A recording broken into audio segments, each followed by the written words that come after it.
Ladies and gentlemen, welcome back to the ULTRARUNNING Magazine podcast. My amiga and my tempo in my run, ULTRARUNNING Magazine Editor-in-Chief, Amy Clark. Amy, how you doing? I'm good, Scotty. How's it going? Great. I went and saw Pearl Jam last night. It was freaking amazing. Just amazing. I am so jealous. I cannot believe you just went and saw Pearl Jam last night. That is amazing. That is amazing. It was amazing. My friend Roger, shout out Roger. Yeah, his honey couldn't make it because she kind of lives outside his neighborhood in the country of Colombia, and she had to go back home for an internship. And so he's like, "I got your ticket." I'm like, "I'll be your plus one. Let's go." Oh my God. So yeah, Talk about a plus one, really. They put on a 2.5 hour show last night, and they brought it. It was only their third appearance in our town in the last 33 plus years. Wow. And I mean, Eddie was just so cool. So like, he's so charming and polite, and his sincerity was so awesome.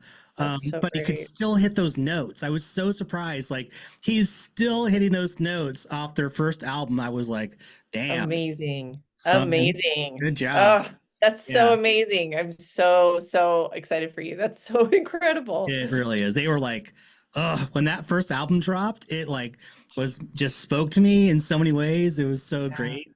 Yeah. I loved it. It was so amazing. So awesome. So really glad I had the opportunity. So what an opportunity. That's so amazing. You know, I would almost put that concert up there on the level of this freaking amazing cover of our magazine. Holy crap. Okay. Let's do it, Amy Clark. This is an all-timer. What a cover. Tell us about it. Let's do it, Scotty. Let's do it. This is for you, Jasmin, right here. Right there. I'm going to pour one out for you today. Yeah, that's the way to do it. Uh-huh. So let's talk about how Howie Stern is just the most amazing photographer in the ultra running world right now. I think he was like the Pearl Jam of alt rock, really, to photography. I know, right? Yes. He gets up close and gets all that emotional, like just faces that have the emotion that ultra runners go through. He gets up close and personal with everyone that he captures. And so this was no different. And this was this was an incredible moment and an incredible shot. And describe the shot. I mean, for folks listening to us. For those listening, it is Jasmin Paris reaching the yellow gate as she sprinted up to the yellow gate, I should say, reaching the yellow gate, basically throwing herself at it. Her face is like, just in like relief, but there's like some spit coming out of her mouth. It's flying. There's people in the background who you'll recognize that are like, wow. And their faces are just, wow. And it's a really, really incredible moment. Yeah. So and captures her. And Laz right there, just to the left of her, stage left. Stage left. But just sitting right. Oh my gosh, it's an incredible photo. You've got arms up in the background. You've got, so many people there just to witness that first woman finishing Barkley. It's just incredible. So, with 99 seconds left to go, it really harkens back to when Gunhild finished in was it 2017? Finish, just 2015. Yeah. Just incredible. What a shot! What a cover! I mean, it's a historic moment. It is to have this, and I mean, sprint, don't jog to your local running store or wherever you can get your magazine. Barnes and Noble, wherever. Go pick it up. It is.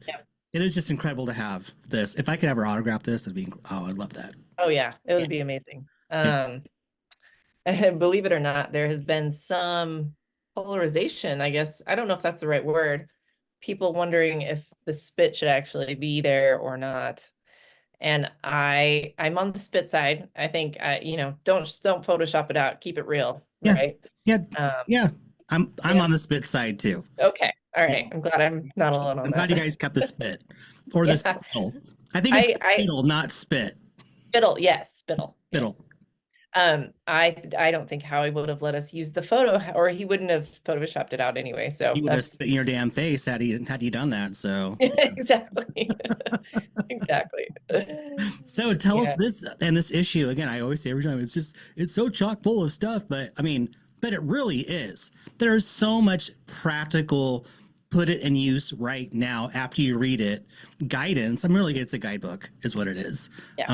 to help you achieve your goals. And a goals is a central theme of this magazine. So tell us more. What can people expect? Indeed it is. So this is our kind of chasing goals issue. We've got a lot of different, not only just, I mean, Barkley is the center I mean, and who doesn't want the goal of winning Barkley, right? Yeah. But we've got a lot of different advice on how to chase goals, including Gary Dudney's goal of chasing 100-mile finishes. That's his big goal. He's been running ultras for years, and he's in his 70s now. And so 100 miles, 100-miler finish, 100-mile finishes is within his reach, but he's got some great advice on how to get there and why to get there. And, Wow. yeah. We've got a nice review. Well, this isn't the goal chasing, but we've got a good review of hydration packs and liquid nutrition to kind of get your training started for the summer, because liquid nutrition is really kind of a essential need in the summer, especially when you've got electrolytes that need to be replaced and whatnot. We've got Max King wrote a great one about his fear of missing out and how it's played a role in his chasing goals. He kind of explains how, and Max can jump into whatever he wants and do really well. Yeah. How that's helped him kind of do things that aren't necessarily the smartest things, but he has succeeded in that, and learned a lot in the process. So it's really interesting to read his experiences with that. I would love to see a pie graph or a pie chart of how many people signed up for this race because of FOMO. I know, right? I don't want to miss out on this thing. I know I've done it. Do you think that the at least from what I've seen, the live stream of Cocodona last week helped people kind of get a little FOMO and sign up for Cocodona this week? Because I've seen a few signups on social media for those folks who are looking at doing Cocodona next year. Yeah, That's 250 miles. Yeah. Wait, it is? Wait. Yeah. Wait, what? I'm so glad you brought that up. First off, congratulations to all the finishers. Yeah. Watching Jeff Browning just rip through that course only to come in second. Oh my. Yeah. It just what a performance. And that coverage is like that no work is getting done this week. Oh yeah. I know. It's just a full week. Yeah. And just the commentary was so wonderful. And I was even thinking, I haven't done a 100-miler, but I could just jump into the 250, which is insane to be but I had that going on. Like those juices were going. I turned to my honey last night. And I said, honey, I think I want to do Cocodona. See, it's FOMO. It's that I want to do that because that looks really cool, right? Yeah, I think I'm called. That means running 250 miles, which, I guess there's some of us out there that can run 250 miles because there was a lot of people that finished this year, which was amazing. There were a lot, and there are so many people I want to talk to. I know. The guy from Montana who came in, he shared last place. DFL just seems like has a really great story. Thrilled to see Callie Vinson knock it down, Zachary Bates and his whole family, and just all that support they get, and so many others out there. Countless stories out there. Just incredible. Yeah, what a scene! What a scene! Air Vipa, you guys are just rad. Just love what you guys do. Seriously. Yes. Yeah. Sure. Anyways. But seriously, it was just the coverage was sick. If you didn't get to watch it, it was like, oh, let's go from a drone shot to a live shot on the ground. And throughout sections of the race, it was just incredible with a live chat room and everyone's just so being so supportive, and like we're all donating money to buy pizzas and food for all the volunteers Yep. and drone operators and stuff. It was just Yeah. insane. Very cool. Loved it. Very cool. Yeah, So it was awesome. yeah, so I can't wait to see that in a future issue in the summer, I'm sure. But Yes. getting back, what else can people expect to see in this? Well, we've got a nice article by Jason Coop, who always brings, the latest and greatest from, his work that he does as a coach or the Yeah. head of the CTS coaching staff for ultra running, and anti-doping efforts in ultra running, and what kind of we've evolved to or evolved into as far as a sport that has some kind of anti-doping efforts, and where we've come from and where we're at right now. So he kind of talks about the evolution and where we're going to be at some point. And athletes need to start understanding that they're going to be tested, and this is going to be a common theme throughout, the sport. Not as many people realize uh, how important it is that we do need it, as the sport continues to grow. So It's an important, complicated topic. It really is. but Jason's on top of it. He's working with Yeah. USADA, no, sorry. I'm going to say that wrong. He's working with, no, USADA is right. And the WADA, World Anti-Doping Association, I think that's what it stands for, WADA. He's working with everybody so that he's knowledgeable and understands the whole world around preventing, using drugs in sports. So Yeah. it's a great article. Yeah, Really highly is. recommend. It's awesome. In-depth writing. Yes, very much. I'm gonna take a step to the back of the magazine in our the kind of our ultra life section to highlight the Freedom Seat, which was written by Jared Beasley, and it's about Naresh Kumar, who many people may know from a lot of the LAS races. He volunteers. He's also an ultra runner. Naresh has been really involved with a lot of the just the ultra running world in general for the past few years, Tunnel Hill, just so many races. He is beginning a cross-country adventure on Sunday, on the 19th, on a tandem bike. And he's going to raise money for sex trafficking in India. And on his bike, it's a tandem bike, he's going to pick up riders and just learn about them, and that's going to be his company throughout the ride. So it goes from Astoria, Oregon to Washington, D.C.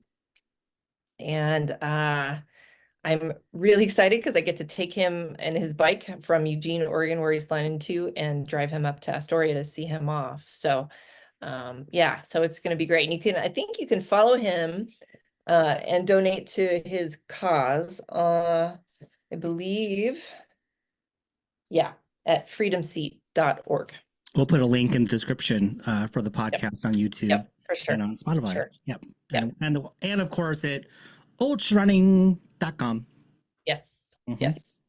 Anyway, Jared sent me a little note after I told him I was driving Naresh up to Astoria, and said, Jared, Naresh is just infectious. He's an incredible guy, and I'm excited for him and his adventure across the country. Best wishes to him, and please, if you can give, unfortunately, it's a much needed cause. We need to just squash and back. Yep. Yeah, Jared writes about that whole cause in his article, in his column, so you can learn more about it there. But the column came out long before I agreed to do this drive, so I'm really glad it all timed out and worked out well. So yeah, it's funny the connection that he has with doing lots of Laz's races or being involved with his races, and that Laz is doing a cross country track himself. yes. Right now. Yes, Laz, I think, is currently in Indiana, or close anyway. I don't know if they'll cross paths, but you never know. So yeah, Yeah, it's pretty incredible. It is pretty incredible. If you can follow that online, you totally should. It's must watch, follow, Yes. and give him some words of encouragement. Oh Not yeah. that he cares. Like I'm going to do it anyways. His stories are priceless, and it's been a inspiring adventure to watch so far. So Yeah, he's a great guy. Yeah. what a character. Oh my Yeah. gosh. So let's see. We've got Barkley in this one. We've got Chuckanut 50K, race report in this one, and results. We've got the Outlaw 100, and we've got the Pistol Ultra in Tennessee. So those are the 4 big race reports, and with amazing photos by photographers. Yeah, that's what we've got in this issue. So Great. What talking about gear? What we got for gear reviews? well, I think I mentioned the hydration vests and the liquid nutrition. Did I not? You did. I'm sorry. I think I did. So yes, definitely for your summer training, it's great brands, great nutrition. Yeah, it covers kind of the gamut of what's out there right now, which is awesome. So Yeah. And one article that caught my eye was yeah, the like the one question people get a lot, especially from new people, even I still do it. It's like what to eat and when and why it matters. And it's just again stuff you can put into you practice right now. So yeah. definitely. And actually that is written by our columnists who are covering the women's issues at the moment, and so it's targeting women, but I think it kind of, like you said, it goes into what anyone is going to have to deal with when they start running ultras. When you're going to eat, like what time, like what do you where like what kind of foods are you going to eat, just keep your body healthy during the training. So Yeah. It's funny. One thing I kept hearing over and over again watching the Cocodona coverage is milk. People drinking milk while they're out there running, which, what? like, I thought this has got to be a joke. Like, Yeah. the only person who drinks milk on a warm day is Ron Burgundy, as far as I know. A really bad choice. But I don't know if they're like if they were kidding or if they were legit. So I want to know more about this. It's Inquiring got to minds want be. to know. Yeah, I want to know more about it too, because I've finished races before, and milk sounds like the last thing I'd even want to put my lips on. So, but apparently, I've heard of Ensure or Pedialyte, whatever that one is. Yeah. Ensure, used as a nutrition replacement or nutrition supplement, as a drink. So maybe that's kind of the similar. Maybe I don't know. I mean, I know chocolate milk and its magical powers post run. Right. Totally Yep. get it. Makes sense. But chugging some look milk. Couldn't do it. Milk would come Could shooting not do it. out my nose. I swear to God. Uh, All right, my friend. yeah. Anything else we should know? You know what? This is our May-June issue, and the next issue is a special trails issue, which we haven't even started on yet. I've got a little bit of a little break in the, to work on other stuff and get ready for Western States. And so yeah, we won't be talking again until July. So Okay. Yeah, but we'll see each other in June. we'll see each other in June. Yes. Yes. Can't wait. All right, my friend. Thank you so much for sharing your time with us. Until we meet again. Thanks, Scotty. I appreciate you. Anytime.